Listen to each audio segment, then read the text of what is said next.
Good afternoon, everyone. In the previous class, we had completed the topic of issue of debentures, right? And we had started discussing about redemption of debentures. First, tell me any doubt in issue of debentures. Good afternoon, Sayyam. No, sir. Good afternoon, sir.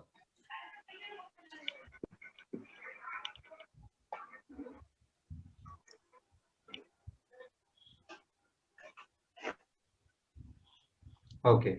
So redemption of debentures we discussed means repayment of the amount of debentures on the maturity date. Okay. A company may redeem the debentures even before the maturity date if authorized by the terms of issue. We were discussing that generally companies create a debenture redemption reserve.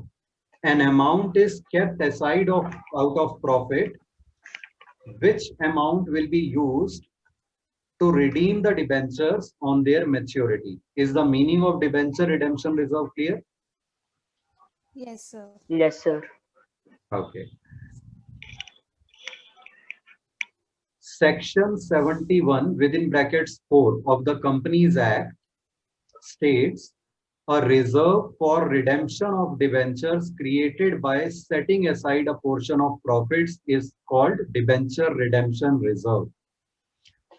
As per company rules, Rule 18 within brackets 7 within brackets B, all India financial institutions registered with the RBI, banking companies, NBFCs, NBFC matlab non-banking finance companies registered with the RBI, housing finance companies registered with the National Housing Bank, and other financial institutions within the meaning of Section 272 of the Companies Act, whether listed on stock exchange or not, are exempted from DRR creation. मतलब अभी जिन जिन का हमने नाम लिया इन सब के लिए DRR create करना जरूरी नहीं है, उनकी मर्जी है क्रिएट करें या ना करें.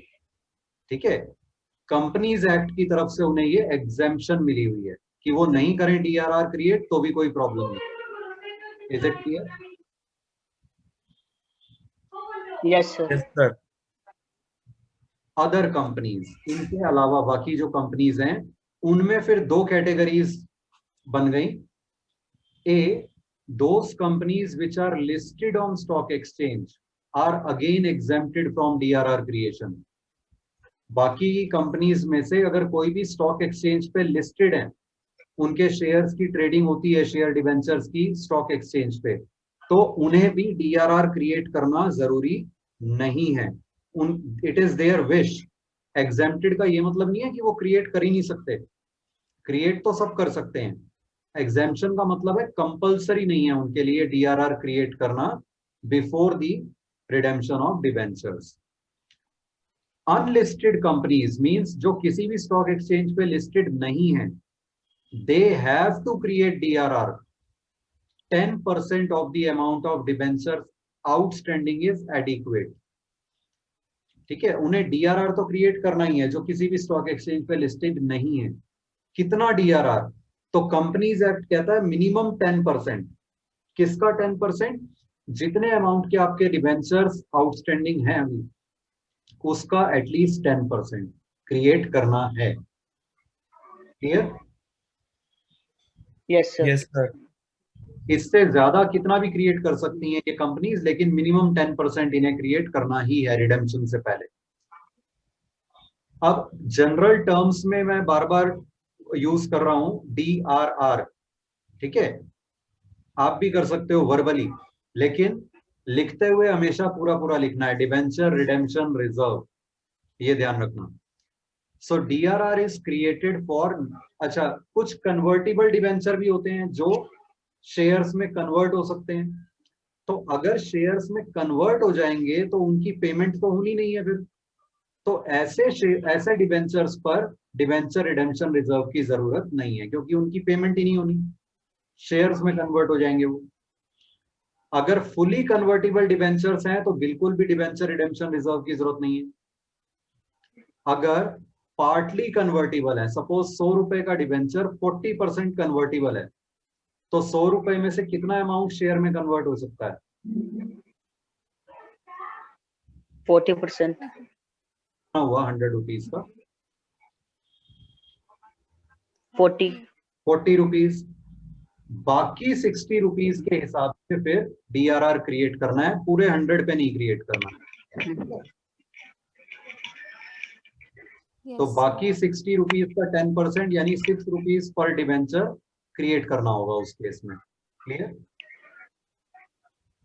Yes, sir. Good afternoon here. Good afternoon, sir. If nothing is specified in the question कि किस तरह की कंपनी है, ठीक है, फर्स्ट पॉइंट में जो हमने डिस्कस किए उनमें से कोई दे दी तो आपको डीआरआर नहीं बनाने की जरूरत, जब तक क्वेश्चन और कुछ नहीं कहता है। ठीक है, अगर सेकंड का ए पॉइंट है any company listed on stock exchange, तब भी आपको डीआरआर क्रिएशन की एंट्री करने की जरूरत नहीं है, जब तक क्वेश्चन स्पेसिफिकली ना करे कि क्रिएट करो।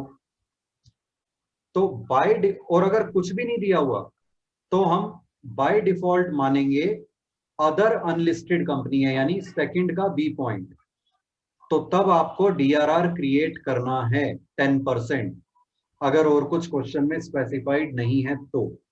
अगर क्वेश्चन में स्पेसिफाइड है कि कितना डीआरआर क्रिएट करना है, तब तो उतना करना ही करना है, चाहे किसी भी तरह की कंपनी हो, चाहे फर्स्ट पॉइंट में कवर हो रही हो, चाहे सेकंड ए में, चाहे सेकंड बी में। अगर क्वेश्चन में डीआरआर क्रिएशन को लेके कुछ नहीं दे रखा तो आपने देखना है कंपनी की टाइप दे रखी है या नहीं। कंपनी की टाइप अगर दे रखी है, वो फर्स्ट पॉइंट की कैटेगरी में आती है तो क्रिएट मत करो, सेकंड की ए की कैटेगरी में आती है मत करो, बी में आती है 10% क्रिएट कर दो।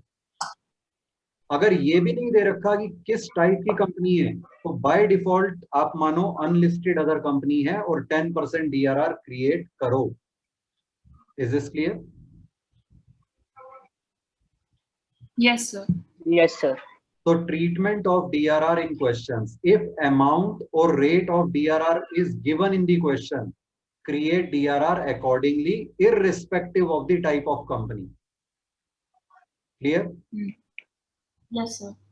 If nothing is specified, create 10% DRR in case of unlisted companies other than exempted ones. Is this clear? Yes, sir. If the question states redemption out of profit, question में अगर ये लिखा हो redemption out of profit, तो इसका मतलब होता है 100% डीआरआर, मतलब जितने अमाउंट के डिबेंचर्स रिडीम करने हैं फेस वैल्यू, पूरा पूरा उतना पहले डिबेंचर रिडेम्पशन रिजर्व में अमाउंट होना चाहिए रिडेम्पशन से पहले, तो तब 100% डीआरआर क्रिएट करना है। Is it clear? Yes, sir. Yes, sir. Now DRR में बी क्रिएटेड फ्रॉम वेयर, कहां से आएगा डिवेंचर रिडेम्पशन रिजर्व में पैसा?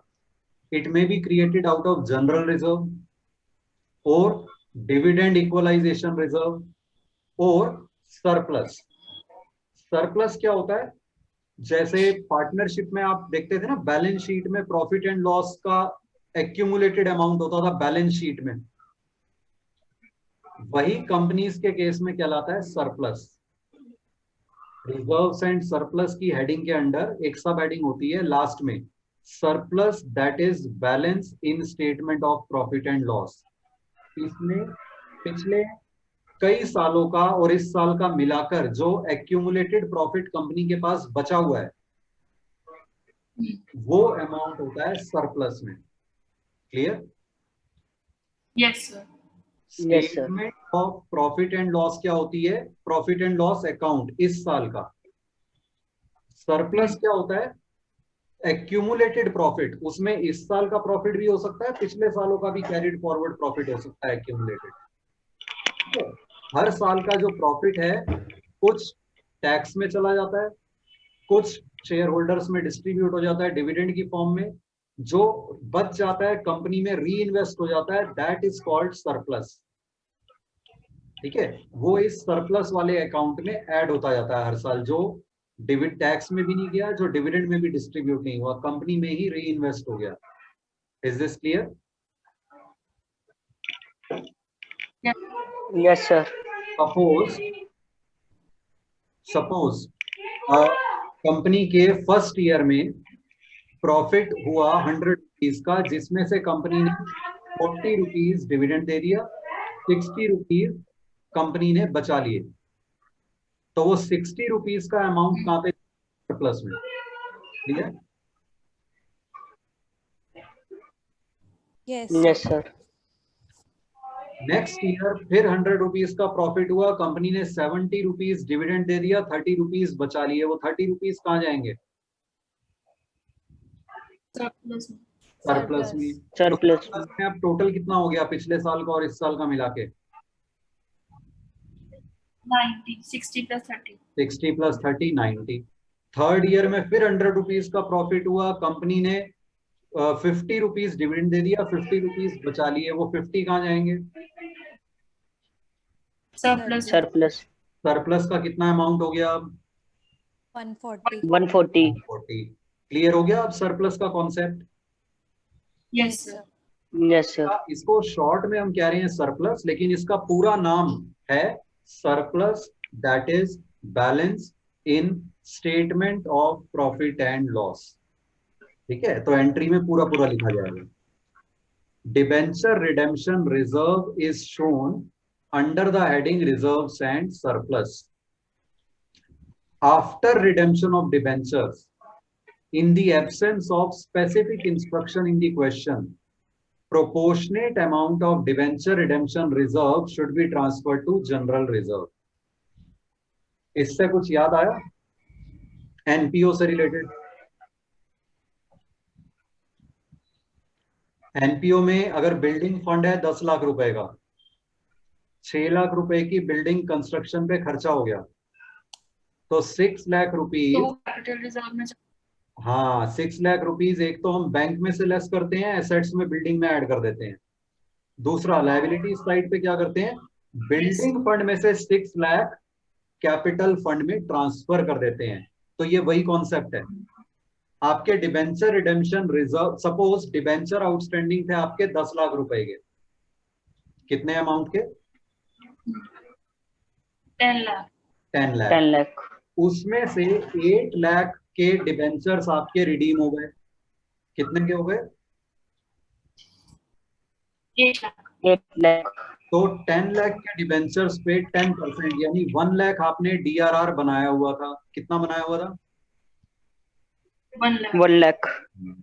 अब 8 लाख के डिबेंचर्स रिडीम होने के बाद डिबेंचर रिडेम्पशन रिजर्व में से प्रोपोर्शनेट अमाउंट हम जनरल रिजर्व में ट्रांसफर कर देंगे। तो वो प्रोपोर्शनेट अमाउंट क्या होगा? 10 लाख में से 8 लाख के डिबेंचर रिडीम हो गए हैं, तो 1 लाख के रिजर्व में से कितना ट्रांसफर हो जाएगा?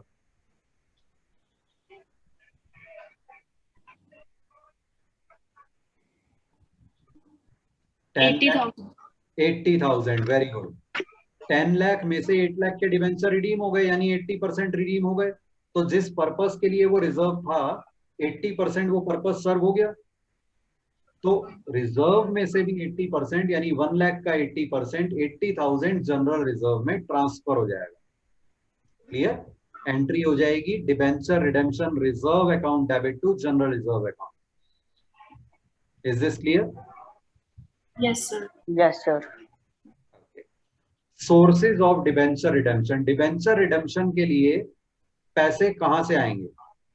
अगर डिबेंचर रिडेम्पशन रिजर्व में हमने प्रॉफिट में से कुछ भी ट्रांसफर नहीं किया, तो पूरी रिडेम्पशन इमीडिएटली जितना भी मतलब बैंक में बैलेंस होगा उसमें से करनी पड़ेगी, क्योंकि हमने अलग से पेमेंट तो वैसे भी बैंक से ही होगी, लेकिन इस केस में उसे कहते हैं redemption out of capital.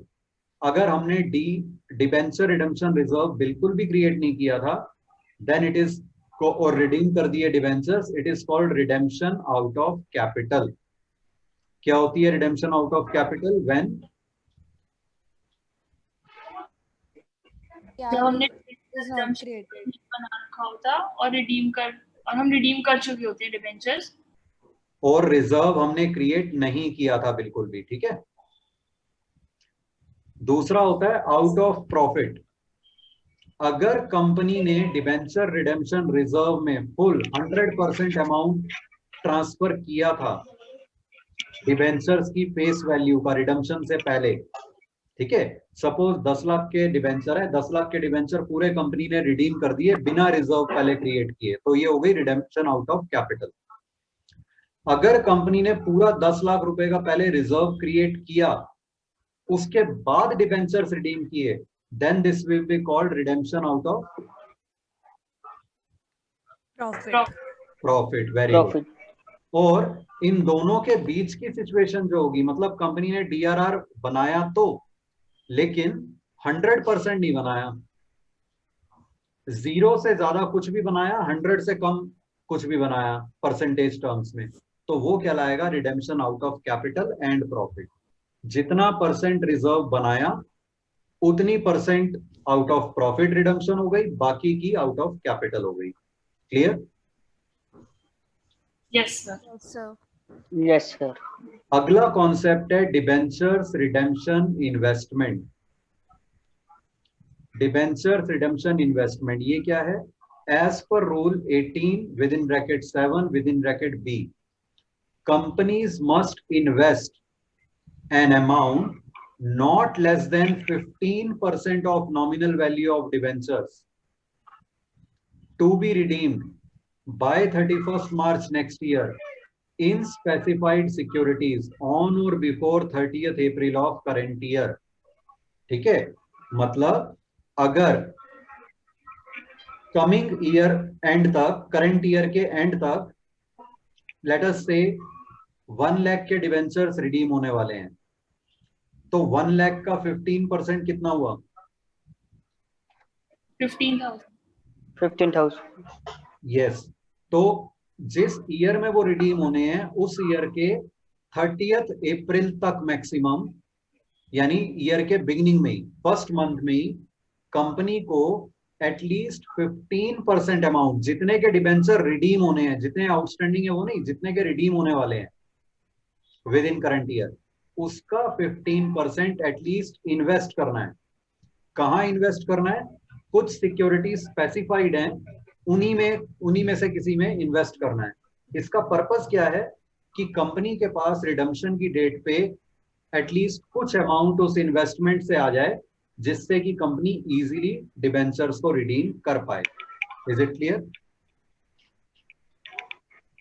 Yes. Yes, sir.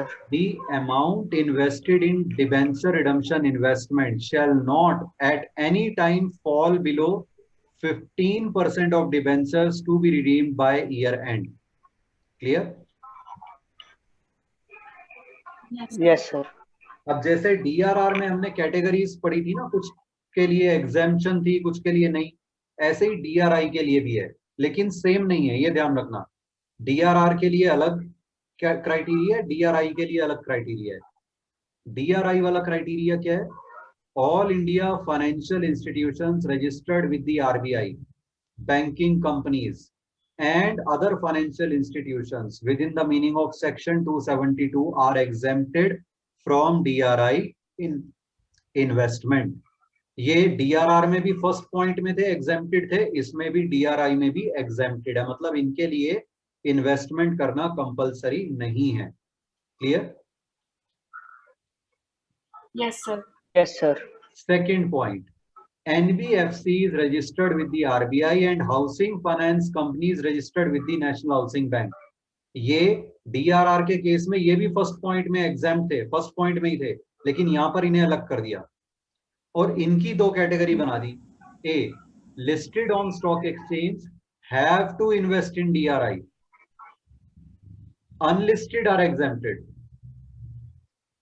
Clear?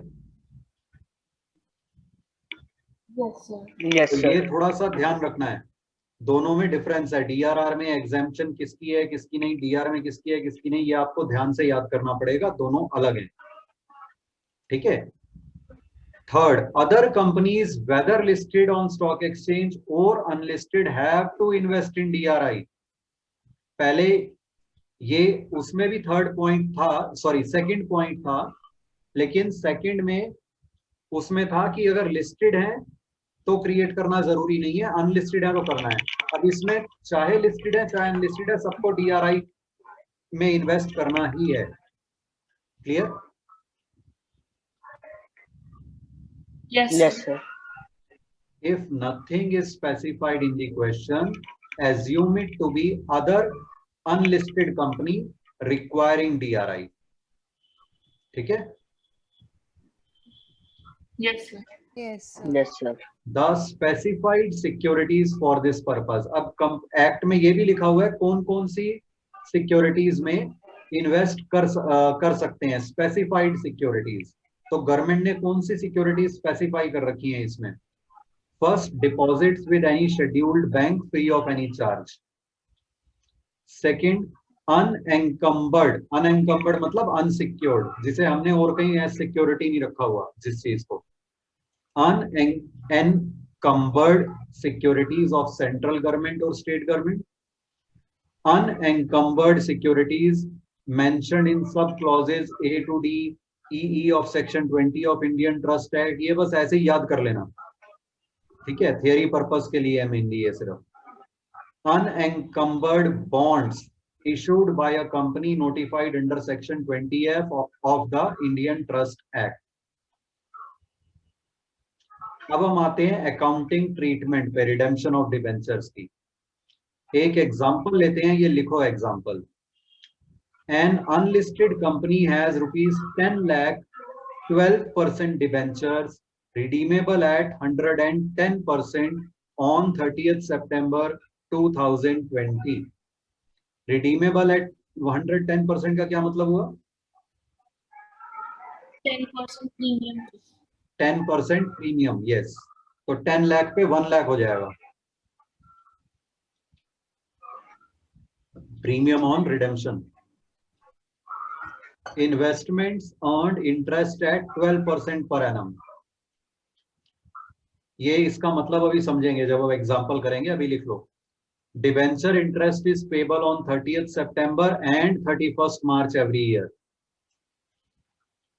10% TDS is deducted on interest earned and interest payable। ये एग्जांपल लिख लो पहले, फिर एंट्रीज डिस्कस करते हैं।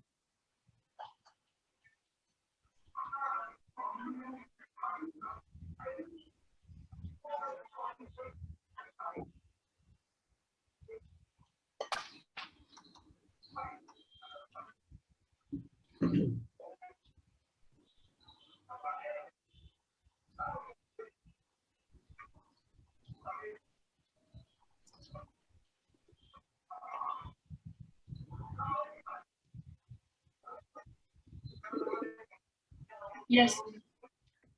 फर्स्ट एंट्री लिखो, लिखते जाओ ये साथ साथ जो डिस्कस कर रहे हैं।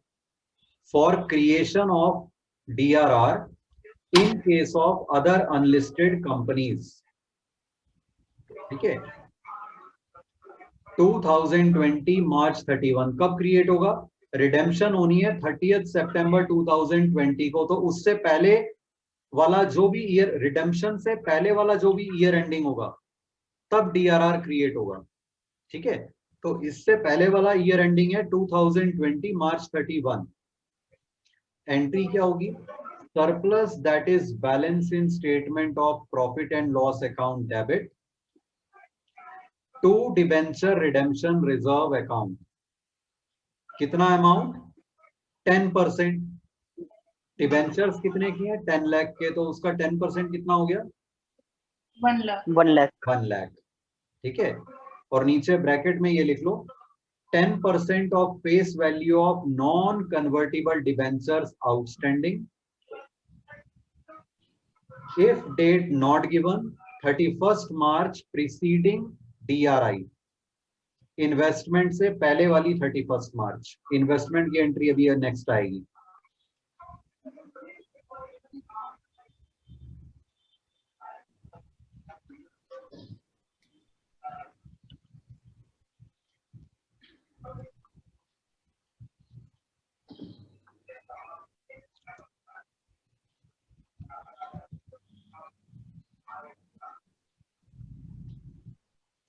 Yes, sir.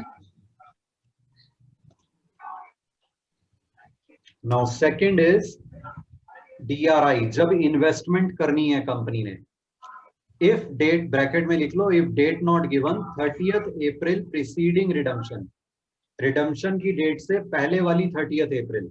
अगर क्वेश्चन में डेट दी हो DRR की तो उस डेट पे DRR वाली एंट्री करनी है, DRI की डेट दी हो तो उस डेट पे करनी है। अगर नहीं दी डेट DRI की तो 30th अप्रैल प्रीसीडिंग रिडम्पशन। इस केस में रिडम्पशन है 30th सितंबर, तो उससे पहले वाली 30th अप्रैल एंट्री होगी debenture redemption investment account debit to bank account.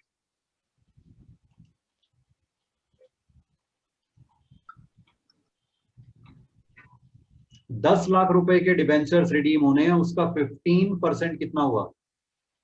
1,50,000. Yes, 1,50,000।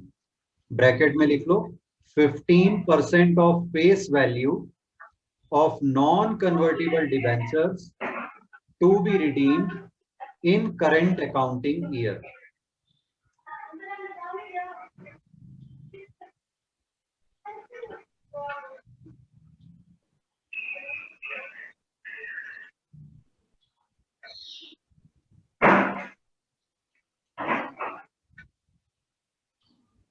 Yes, sir. Yes, sir. Then third is debenture interest due. ये कब होगी entry? Interest payment date.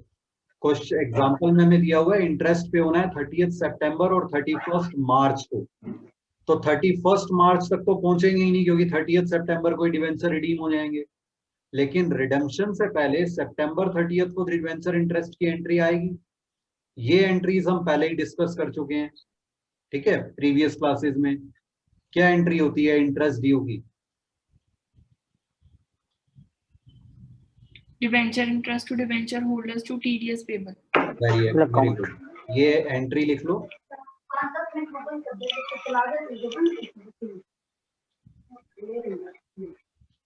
Nikhil, आपकी डिवाइस बैकग्राउंड से कुछ डिस्टरबेंस आ रही है, बार बार लगातार किसी के बोलने की आवाजें आ रही हैं, तो मैंने अभी म्यूट किया है आपको।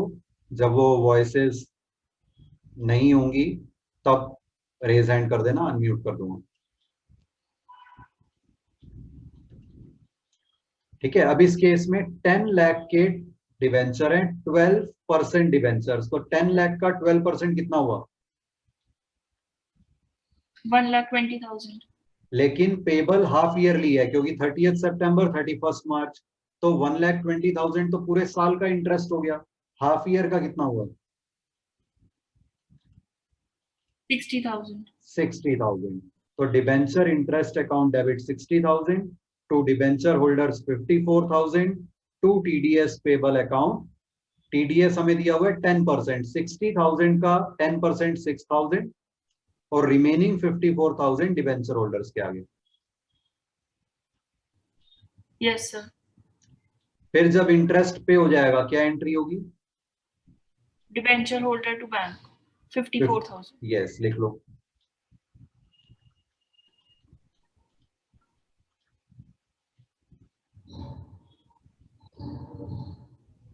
Yes, sir. और टीडीएस का अमाउंट गवर्नमेंट के पास डिपॉजिट करवा देंगे, उसकी entry? TDS payable to bank 6,000. Very good, लिख लो।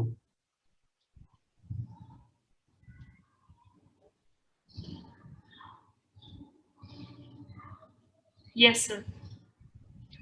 देन रिडेम्पशन से पहले जो हमने इन्वेस्टमेंट की हुई थी, डिबेंचर रिडेम्पशन इन्वेस्टमेंट, उसे एनकैश कर लेंगे क्योंकि रिडेम्पशन के लिए ही तो वो की हुई थी ना, तो उसे एनकैश कर लेंगे, मतलब उसके पैसे हम रिसीव कर लेंगे उस इन्वेस्टमेंट को सेल करके या उसकी मैच्योरिटी पे, उसकी एंट्री आएगी ऑन, लिखो DRI encash on date of redemption होगी ये एंट्री। एंट्री क्या होगी? Bank account debit, TDS collected account debit, bank account debit के आगे पहले लिखो ब्रैकेट में DRI plus interest earned minus TDS collected, bracket close.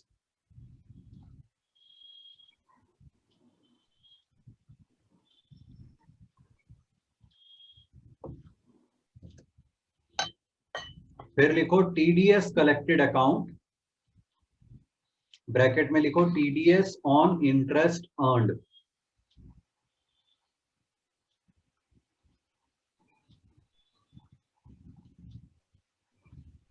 Then write to debenture redemption investment account, to interest on investment account. Amounts अभी discuss करते हैं इस example में। एंट्री लिख लो पहले।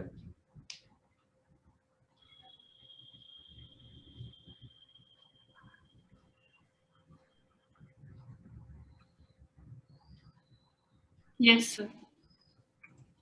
अब देखो इन्वेस्टमेंट कितनी की थी हमने? 1,50,000। 1,50,000, ठीक है, 1,50,000। और हमें क्वेश्चन में क्या दे रखा है? Investments earned interest eight 12% per annum. अगर पर एनम 12% है तो पर मंथ कितना होगा?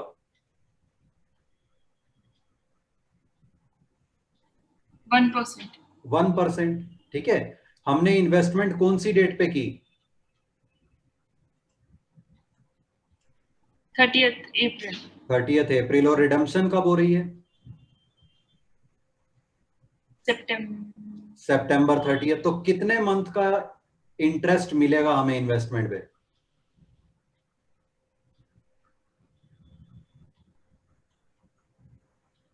5 मंथ्स। अप्रैल 30th है ना? 5 months। तो मई, जून, हाँ। जुलाई, अगस्त, सितंबर, 5 मंथ्स का, ठीक है। तो सबसे पहले आप अमाउंट लिखो डिबेंचर रिडेम्पशन इन्वेस्टमेंट के आगे 1,50,000, जितने अमाउंट की इन्वेस्टमेंट थी। पर मंथ 1% है तो 5 मंथ्स का 5% हो गया। 1,50,000 का 10%, 1,50,000।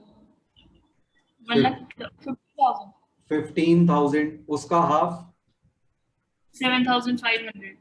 ये हो गया 5%। इंटरेस्ट ऑन इन्वेस्टमेंट के आगे अमाउंट लिख लो 7,500। यहां तक समझ में आया? Yes sir. अब टीडीएस इस पर भी है 10%, क्योंकि हमें दिया हुआ है 10% TDS deducted on interest earned and interest payable, दोनों पे 10% है। तो 7,500 का टीडीएस 10% कट के कितना अमाउंट हो गया? 750। 750। इंटरेस्ट जब हम पे करते हैं तो उस पे हम टीडीएस काटते हैं। यहां पर हमें जो इंटरेस्ट मिला है उस पे टीडीएस कटा है, तो इसलिए ये वाला टीडीएस डेबिट होगा, क्योंकि हमारे लिए ये एक्सपेंस हो गया। सो टीडीएस कलेक्टेड अकाउंट डेबिट 750, या एसेट हो गया हम ये कह सकते हैं, क्योंकि ये हमारे इनकम टैक्स में एडजस्ट होगा आगे जाके। सो टीडीएस कलेक्टेड के आगे लिख लो 750। अब देखो डिबेंचर इन्वेस्टमेंट और इंटरेस्ट मिला के, यानी डीआरआई प्लस इंटरेस्ट अर्न 1,57,500, उसमें से जो टीडीएस कट गया -750, तो बैंक के आगे अमाउंट आएगा 1,56,750। इसलिए हमने इसके आगे ब्रैकेट में लिखा था DRI plus interest earned minus TDS collected. Clear? Yes sir. अब next entry for debentures redemption due. Debentures account हम क्लोज कर देंगे जितने अमाउंट के रिडीम हो रहे हैं। तो 12% debentures account debit 10 lakh in this example. अगर रिडेम्पशन प्रीमियम पे हो रही है तो प्रीमियम ऑन रिडेम्पशन भी अब क्लोज हो जाएगा, जो एक लायबिलिटी थी। या डू यू रिमेंबर इशू के टाइम पे हम इसे क्रेडिट करते थे to premium on redemption. Yes sir. तो अब उसमें से प्रोपोर्शनेट अमाउंट जितने के डिबेंचर्स रिडीम हो रहे हैं उसके अकॉर्डिंगली प्रोपोर्शनेट अमाउंट क्लोज होना है अभी से अकाउंट से। So premium on redemption of debentures account debit 1 lakh. To debenture holders, दोनों अमाउंट मिला के डिबेंचर्स और प्रीमियम का 11 लाख। Yes sir. उसके बाद हम पेमेंट कर देंगे डिबेंचर होल्डर्स को, debentures redeemed. So entry will be debenture holders debit to bank account 11 lakh.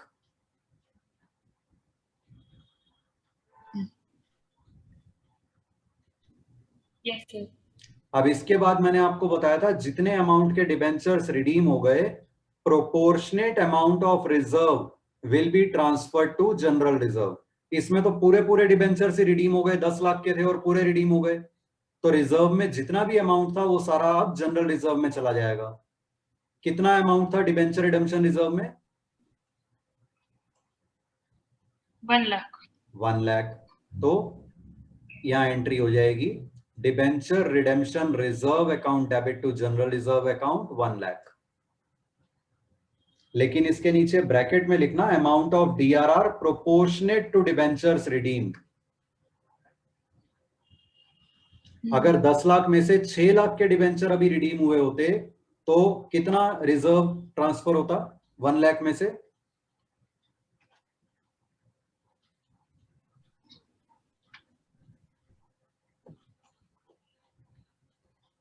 $60,000। Yes, very good. लिख ली ये एंट्री। Yes sir. उसके बाद ईयर के एंड में डिबेंचर इंटरेस्ट को राइट ऑफ कर देंगे। Entry statement of profit and loss debit to debenture interest account 60,000। Yes sir. जो इंटरेस्ट ऑन इन्वेस्टमेंट हमने अर्न किया उसे भी स्टेटमेंट ऑफ प्रॉफिट लॉस में ट्रांसफर कर देंगे ईयर के एंड में। उसकी एंट्री हो जाएगी interest on investment account debit to statement of profit and loss 7,500।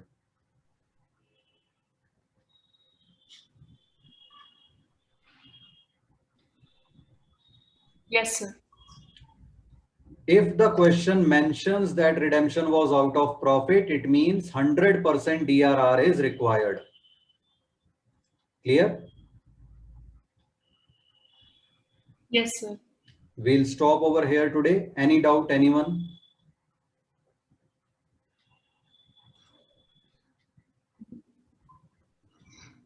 Yes, Nikhil. Sir, redemption of debenture